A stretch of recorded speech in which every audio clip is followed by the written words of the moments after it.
Trump came to the Detroit Economic Club and stood there in front of the Ford Motor executives and said, if you close these factories as you're planning to do in Detroit and build them in Mexico, I'm going to put a 35% tariff on those cars when you send them back, and nobody's going to buy them.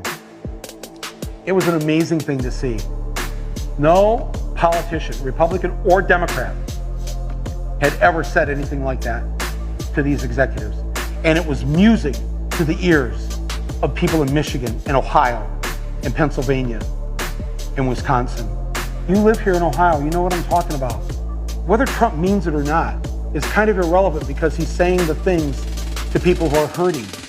And it's why every beaten down, nameless, forgotten working stiff who used to be part of what was called the middle class loves Trump.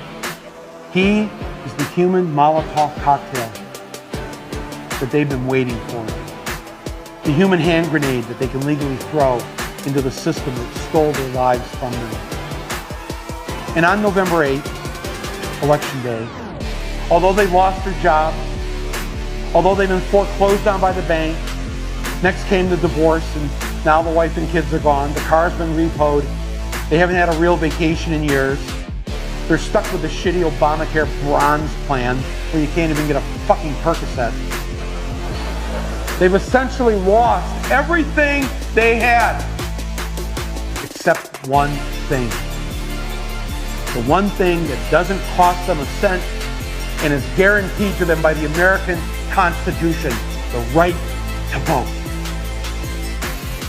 They might be penniless, they might be homeless, they might be fucked over and fucked up. It doesn't matter, because it's equalized on that day. A millionaire has the same number of votes as the person without a job. One. And there's more of the former middle class than there are in the millionaire class.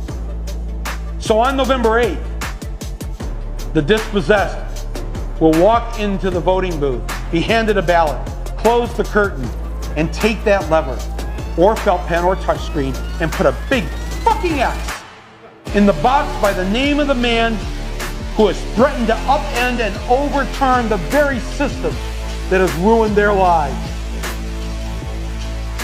Donald J. Trump. They see that the elites who ruined their lives hate Trump. Corporate America hates Trump. Wall Street hates Trump. The career politicians hate Trump. The media hates Trump after they loved him and created him. And now hate him. Thank you, media. The enemy of my enemy is who I'm voting for on November 8th. Yes, on November 8th, you, Joe Blow, Steve Blow, Bob Blow, Billy Bob Blow, all the blows, get to go and blow up the whole goddamn system, because it's your right. Trump's election is going to be the biggest fuck you ever recorded in human history.